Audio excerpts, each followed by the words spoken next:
Oke, saat ini saya akan memberikan presentasi bagaimana cara menggunakan sistem ODO untuk kepentingan atau keperluan melakukan pembelian. Nah, ini adalah tampilan awal di ODO setelah downloadnya. Nah, setelah itu untuk melakukan pembelian, kita masuk ke modul purchase. Oke, beberapa hal saya akan terangkan. Ini adalah desktop dari dashboard dari pembelian. Nah, ini judulnya di sini adalah Request for Quotation atau RFQ. Nah, berikutnya di sini akan saya jelaskan bahwa di sini ada beberapa hal yang penting. Seperti ini ada reference. Reference ini adalah nomor-nomor dari PO atau pembelian. Nah, ini vendornya, ini perusahaan apa yang membuat pembelian, siapa yang melakukan pembelian, terus ini deadline daripada pembelian, di sini nominal dari pembelian, dan yang terpenting juga adalah status dari proses pembelian. Oke, mari kita coba untuk melakukan satu pembelian sebagai contoh ya. Kita create di sini. Ini adalah form dari pengisian proses pembelian di awal. Nah, kita di sini ada kolom vendor, kita ketik nama vendornya, di sini kita pilih salah satu vendor. Sebagai contoh kita gunakan PT Sukanda Jaya. Oke, berikutnya adalah order deadline. Deadline ini penting. Jadi kapan nih order ini masa berlakunya? Nah, kita tentukan tanggal dan jamnya. Mungkin kita buat di sini tanggal 10. Hari ini adalah tanggal 9. Kita buat tanggal 10 dan jamnya kita pilih besok. Deadline-nya adalah jam 10 juga. Jam 10 pas. Oke. Terus di sini ask confirmation artinya dia akan menanyakan konfirmasi 1 hari sebelum order ini habis waktunya. Oke, ini bisa dicentang bisa tidak. Oke. Terus proses berikutnya adalah masukkan nama produk. Di sini add a product. Kita buat produk contohnya adalah Bavari sauce. Oke. Bavari sauce, ini nama produknya. Nah, sebelum kita menentukan quantity, kita harus melihat dulu ini satuan apa sih yang mau kita gunakan. Ini ada pack, kita klik di sini. Ada pieces. Nah, di sini artinya satu pack sama dengan 24 pieces. Satu pieces sama dengan 24 gram. Nah, kita pilih pack. Nah, di sini harga satu pack itu 84.850. Nah, untuk kali ini pembelian kali ini kita beli 3 pack. Oke. Nah, nominalnya berubah. Hal yang lain yang perlu kita perhatikan adalah pajak. Ada supplier yang tidak mengenakan pajak, ada juga yang mengenakan pajak. Dalam hal ini PT Sukanda Jaya mengenakan pajak sebesar 10%. Oke. Pembelanjaan kedua, item kedua, katakanlah gula cair. Ya, namanya gula cair sirup. Oke. Nah, kita belinya itu satuannya apa? Botol atau karton? Kita belinya karton. Nah, kita membeli katakanlah 3 karton. Jangan lupa teksnya. Item ketiga kita coba beli es krim vanilla. Es krim vanilla itu satuannya yang terbesar adalah galon. Isinya 8 liter, kita beli 2 galon. Oke, jangan lupa juga teks 10%-nya. Dan yang berikutnya adalah jungle juice. Ya, jungle juice sirup lemon. Nah, ini satuan terbesarnya adalah karton. Kita beli katakanlah 3 karton. Dan jangan lupa tetap. Oke, pembelanjaannya hanya 4 item dan untuk proses berikutnya kita bisa lihat bahwa di sini nominal yang akan uh, dikenakan kepada kita adalah Rp1.707.370 dan teksnya sebesar ini Rp170.737 dan totalnya adalah Rp1.878.107 ini setelah dikenakan pajak. Nah, kita save. Nah, kalau sudah selesai, coba kita kembali kepada list dari RFQ. PO kita sekarang adalah PO nomor 00011. Nah, di sini ada order deadline-nya besok dan statusnya RFQ. Oke, kita katakanlah proses ini kita lanjutkan saat ini juga. Oke, untuk kita mencek kembali apakah memang item-item ini sudah tidak perlu ditambah atau dikurangi. Jika sudah yakin, maka kita bisa melakukan confirm order. Nah, jika Anda mau mengirimkan via email, bisa lakukan klik di sini send by email, nanti RFQ-nya akan dikirim by email kepada supplier kita. Atau print RFQ, di print dulu baru nanti bisa dikirimkan secara manual kepada supplier. Untuk tahapan ini kita lakukan langsung confirm order. Nah, setelah dikonfirm, maka proses berikutnya adalah proses receipt, penerimaan barang. Nah, sebelum kita melakukan penerimaan barang, kita cek dulu ke list dari dashboard RFQ. Nah, di sini statusnya sudah purchase order, tadinya adalah masih draft. Artinya bahwa kita telah melakukan pemesanan kepada supplier kita. Dan kita berikutnya menunggu proses pengiriman barang.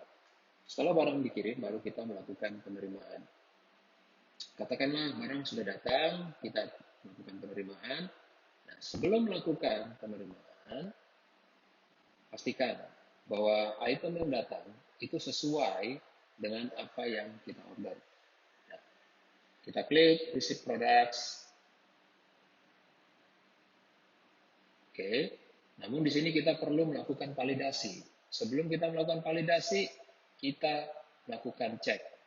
Nah, untuk mencek, ini permintaan kita kelihatan di sini. Demand itu permintaan. Yang datang berapa? Kadang tidak semua apa yang kita pesan itu datang 100%. Bisa jadi kita pesan saus bakari 3 pack, yang datang itu cuma 2. Oke, untuk melakukan itu kita lakukan di sini.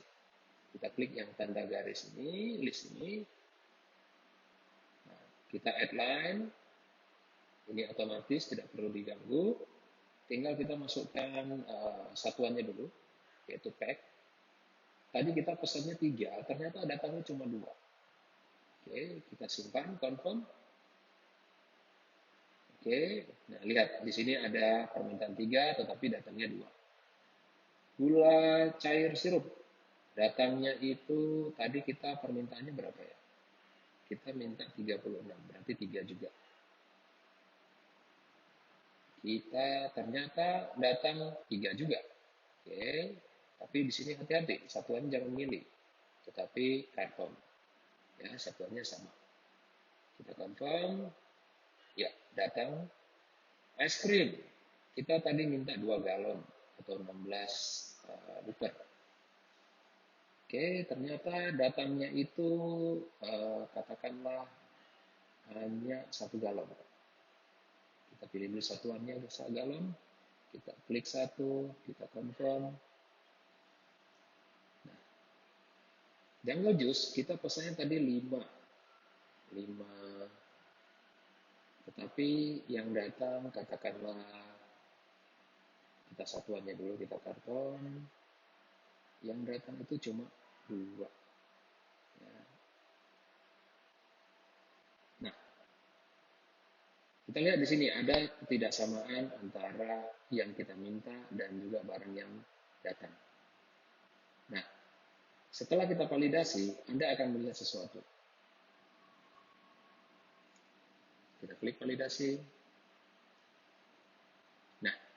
muncul kata pop up dari di layar Anda mengatakan apakah ingin melakukan back order. Kenapa ini muncul? Itu karena di sini permintaan kita tidak terpenuhi. Tadi kita mintanya 5, contohnya ini ya, Jungle Juice minta 5 karton, ternyata datangnya cuma 2 karton. Apakah sistem akan menanyakan apakah kita perlu melakukan order kembali? Oke, untuk kali ini kita tidak perlu melakukan order kembali, kita klik no back order. Nah, setelah Anda klik no back order, di sini akan kelihatan nih, ya ada yang tidak datang sekitar 8.000 atau 1 galon ya, 1 galon es krim vanila. Ini juga nggak datang, yang kita minta 12, tapi yang datang itu ya ada sih, ya ada yang kurang, yaitu sekitar 6 atau sekitar dua karton nggak datang. Nah yang ini ada 1 pack nggak datang, ya. Nah tentunya nanti nilainya akan ikut berubah. Oke, setelah itu kita coba kembali kepada uh, nomor PO kita. Di sini masih tetap statusnya adalah purchase order dan nominalnya telah berubah jadi 1.878.107. Coba kita buka lagi.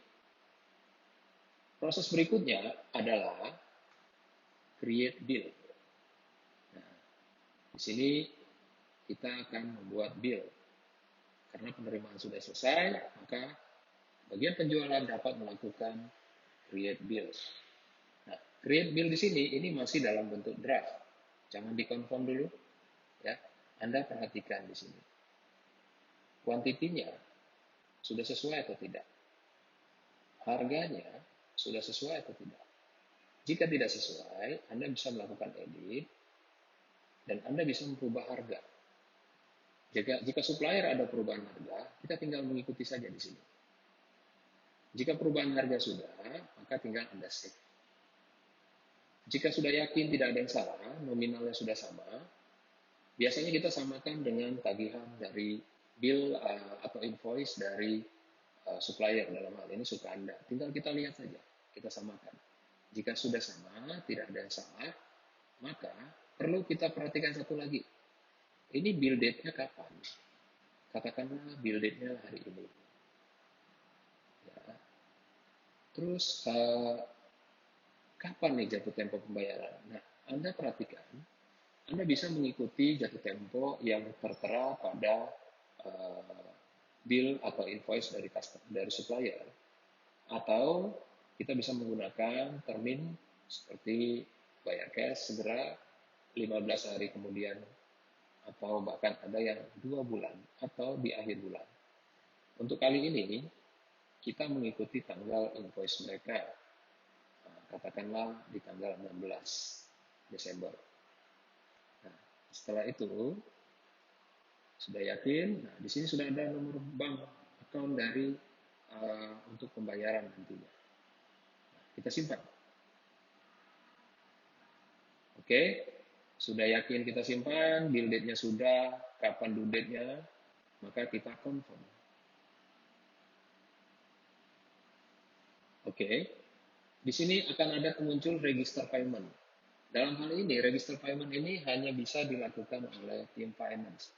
Jadi Anda sebagai purchase dinyatakan telah selesai proses Anda, tetapi memang transaksi ini belum selesai.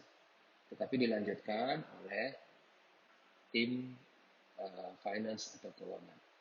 Nah, coba kita lihat status dari RFQ kita. Di sini tetap purchase order, tetapi pembayaran belum selesai. Untuk menyelesaikan pembayaran, kita bisa lanjutkan dengan menggunakan modul accounting. Kita kembali ke halaman utama, kita masuk ke modul accounting. Accounting akan masuk ke menu vendor, bills, dan berikut ini akan terlihat bills yang akan jatuh tempo, bills hari ini, ya, yang telah kita buat hari ini, 7 hari jatuh temponya, ya, nilainya sekitar seperti ini. Ya. Nah, kita lakukan pembayaran.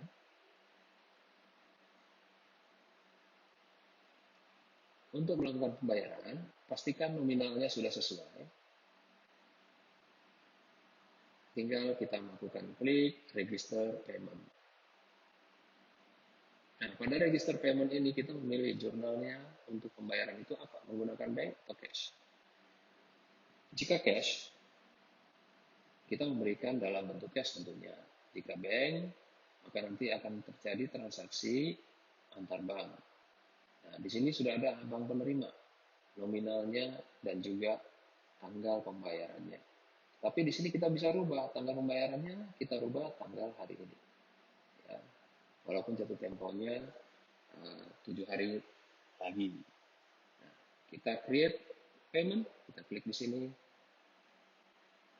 maka status dari uh, purchase kita telah menjadi paid atau telah terbayar.